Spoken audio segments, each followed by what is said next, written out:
لن تنالوا البر حتى تنفقوا مما تحبون وما تنفقوا من شيء فإن الله به عليم۔ محترم حاضرین، رمضان کا مہینہ خصوصیت کے ساتھ صدقہ و خیرات کا مہینہ ہے۔ آپ صلی اللہ علیہ وسلم اس مہینے میں بہت زیادہ صدقہ و خیرات کیا کرتے تھے۔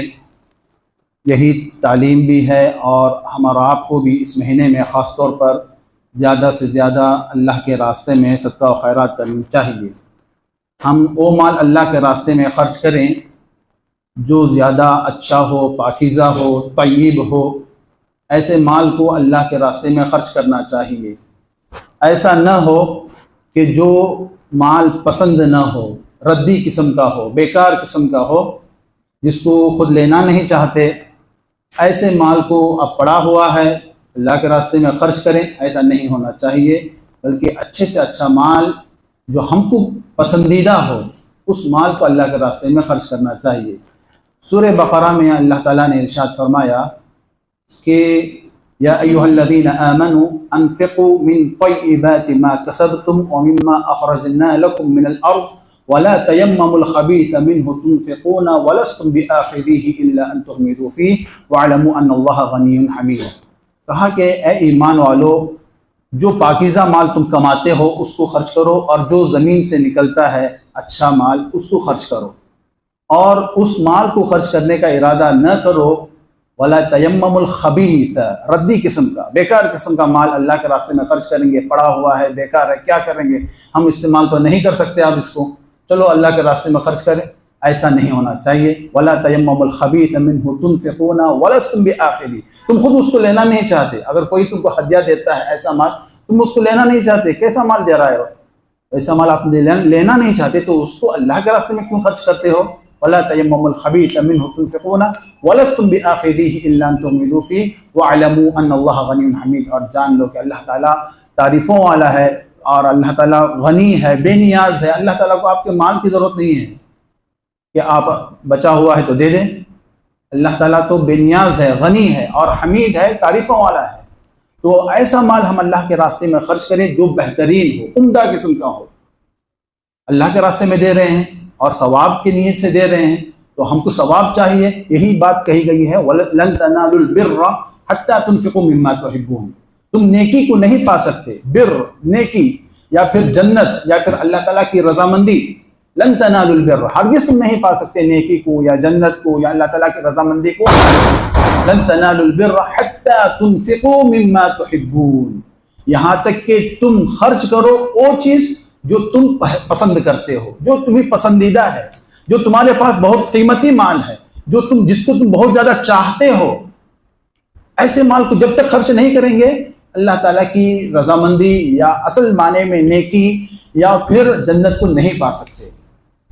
بہت اہم آیت ہے کہ تم نیکی کو نہیں پا سکتے، تمہیں نیکی نہیں ملے گی یہاں تک کہ تمہارے پاس جو سب سے زیادہ پسندیدہ مال ہے اس کو خرچ کرنا پڑے گا۔ نیکی کو پانے کے لیے، اللہ تعالیٰ کی رضامندی کو پانے کے لیے، جنت کو حاصل کرنے کے لیے، جو تمہارے پاس سب سے زیادہ محبوب چیز ہے اس کو اللہ کے راستے میں خرچ کرنا پڑے گا۔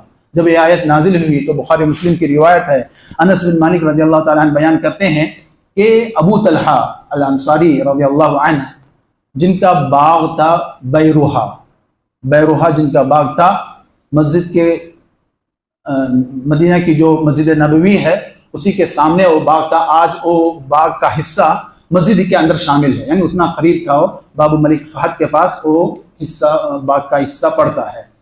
تو وہ بہت اچھا باغ تھا، بہت پھلدار باغ تھا، کھجور کا باغ تھا، اور وہاں کا پانی بہت لذیذ تھا۔ آپ صلی اللہ علیہ وسلم بھی اس باغ میں بسا اوقات تشریف لے جاتے اور پانی پیتے تھے۔ بہت اچھا پانی تھا، بہت اچھا باغ تھا، اور ابو طلحہ رضی اللہ تعالیٰ کو بہت پسند بھی تھا، بہت قیمتی باغ۔ تو جب یہ آیت نازل ہوئی تو رسول اللہ صلی اللہ علیہ وسلم کے پاس آئے اور کہا کہ اللہ تعالیٰ نے کہا ہے کہ نیکی کو پانا ہے تو جو تمہارے پاس زیادہ پسندیدہ چیز ہے اس کو خرچ کرنا ہے۔ تو یہ باغ جو ہے مجھے بہت پسند ہے، اب میں یہ اللہ کے راستے میں دے دیتا ہوں۔ اللہ اکبر! نیکی کا حصول کا کیا جذبہ صحابہ کے اندر تھا، جیسے آیت نازل ہوئی اس پر عمل کر کے دکھائے، آئے اور کہا کہ یہ باغ مجھے بہت پسند ہے، اور اللہ تعالیٰ نے کہا ہے کہ پسندیدہ مال کو تمہیں خرچ کرنا پڑے گا نیکی کو پانے کے لیے۔ تو کہا کہ یہ مجھے بہت پسند ہے، یہ اللہ کے راستے میں ہے۔ آپ صلی اللہ علیہ وسلم نے کہا کہ بخن بخن، واہ واہ، یعنی بہت اچھا، آپ نے اس کو ریسپانس دیا کہ بہت اچھا تم نے کیا، بہت قیمتی تجارت تم نے کی ہے، اور کہا کہ ایسا کرو کہ اس باغ کو تمہارے اپنے رشتہ داروں میں خرچ کر دو۔ آپ صلی اللہ علیہ وسلم کے حکم پر ابو طلحہ رضی اللہ تعالیٰ عنہ نے اس باغ کو اپنے رشتہ داروں میں اور اپنے چچا زاد بھائیوں میں اس کو تقسیم کر دیا۔ تو یہ جذبہ ہونا چاہیے، جب ہم آیت سنتے ہیں تو ہمارے اندر بھی وہ جذبہ پیدا ہونا چاہیے، نیکی کا، خیر کو حاصل کرنے کا، بھلائی کو پانے کا، قرآن اور حدیث پر عمل کرنے کا یہ جذبہ ہمارے اندر بھی ہونا چاہیے کہ ہم اچھے سے اچھا مال اللہ کے راستے میں خرچ کریں۔ ایسا نہ ہو کہ پھٹ گیا ہے، پرانا ہو گیا ہے، اب پہن نہیں سکتے ہیں، کھانا بیکار ہو رہا ہے، اب ہمارے استعمال کا نہیں ہے، جو بیکار چیز ہے بس اب کیا کریں، دے دو، فقراء مساکین میں خرچ کر دو۔ ایسا کرنے سے نیکی کو ہم نہیں پا سکتے، جنت کا حصول ممکن نہیں ہے۔ لن تنالوا البر حتى تنفقوا مما تحبون، نیکی کو پانے کے لیے جو پسندیدہ چیز ہے اس کو اللہ کے راستے میں خرچ کرنا ہے۔ اب ہمارے پاس اگر ایسا مال ہے کہ کھانا بچ گیا ہے، سمجھو اچھا ہے، خراب تو نہیں ہوا ہے، کپڑا زائد، ایک سے زائد ہے، یا پھر بہت زیادہ کپڑے ہیں، یا پھر پہن کر کے تھوڑا پرانا بھی ہو گیا ہے، پہننے کے قابل ہے، پہن سکتے ہیں کوئی، اب اس کو کیا کرنا ہے، یا اس کو پھینک دیں گے یا پھر اس کو صدقہ و خیرات کریں گے؟ سوال پیدا ہوتا ہے کہ پہن سکتے ہیں، اچھا تو نہیں ہے، پسندیدہ تو نہیں ہے، بہت زیادہ محبوب اور ہمارے لیے بہت اچھا کپڑا تو نہیں ہے وہ، لیکن اب اس کو کیا کریں گے، پھینکنا پڑے گا یا پھر ہم اس کو صدقہ و خیرات کریں گے؟ تو اس تعلق سے حکم یہ ہے کہ پھینکنے سے بہتر ہے کہ آپ اس کو صدقہ و خیرات کر دو، ضرورت مندوں کے وہ کام آ جائے گا، کھانا ہو یا کوئی بھی آپ کی چیز ہو، اگر پرانی ہو چکی ہے پھینکنا نہیں چاہیے، لیکن اس کو آپ ضرورت مندوں میں تقسیم کر دیں، ان کے وہ کام آ جائیں گے۔ لیکن یاد رکھنا چاہیے کہ نیکی کو پانے کے لیے، جنت کے حصول کے جذبے کے تحت ہم خرچ کرنا ہے تو سب سے اچھا مال ہم کو خرچ کرنا پڑے گا۔ یہ جذبہ تو ہے، لیکن یہ حکم ہے کہ اس کو ضائع نہ کریں، جو بیکار قسم کا ہے، دوسروں کے کام آ سکتا ہے، اس کو بیکار نہ کرے، پھینکے نہیں، بلکہ اس کو صدقہ و خیرات کریں، یہ اچھا ہے، بہتر ہے ضائع کرنے سے، اس کو پھینک دینے سے۔ تو یہ کام، اور اس کا بھی خیال کریں کہ ہمارا مال جو ہے ایسے لوگوں تک پہنچے جو نیک ہوں۔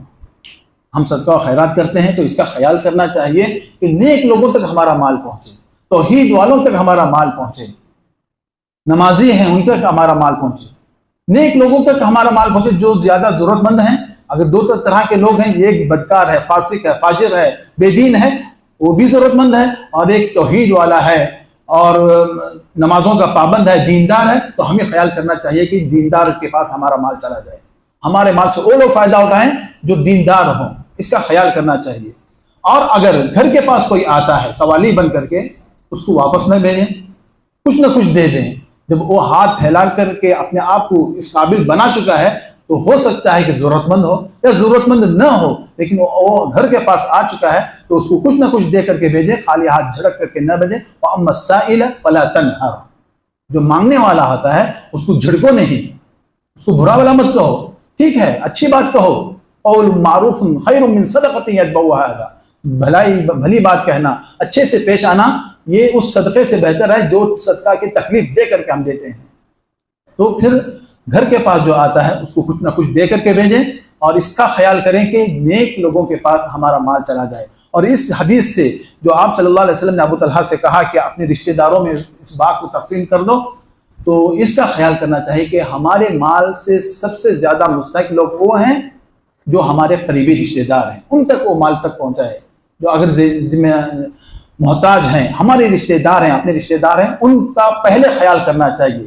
رشتہ داروں میں صدقہ کرنے کا دو فائدہ ہوتا ہے، ایک صلہ رحمی کا فائدہ بھی ہوتا ہے، ثواب ہوتا ہے، اور ایک صدقہ کرنے کا بھی ثواب ہوتا ہے۔ تو اس کا خیال کرنا چاہیے سب سے پہلے کہ دیندار ہو اور قریبی رشتہ دار ہو، ان کا خیال کریں، اور اس کے علاوہ دوسروں کا بھی خیال کریں۔ گھر کے پاس جو بھی آتا ہے اس کو دینے کی کوشش کریں، کچھ نہ کچھ دے دیں، ان کو جھڑکے نہیں، ان کو بھگائے نہیں، اس کا خیال کرنا چاہیے۔ اور جو رمضان کا مہینہ ہے اس میں خاص طور سے زیادہ اللہ کے راہ میں خرچ کرنے کی نیت کرنی چاہیے، اور اس پر عمل ہونا بھی چاہیے۔ اللہ تعالیٰ سے دعا ہے کہ اللہ سبحانہ تعالیٰ ہمیں اس ماہ مقدس میں زیادہ سے زیادہ صدقہ و خیرات کرنے اور نیکی کو پانے اور اچھے مال کو خرچ کر کے جنت کو حاصل کرنے والا بنائے۔ آمین۔ وآخر دعوانا الحمدللہ رب العالمین۔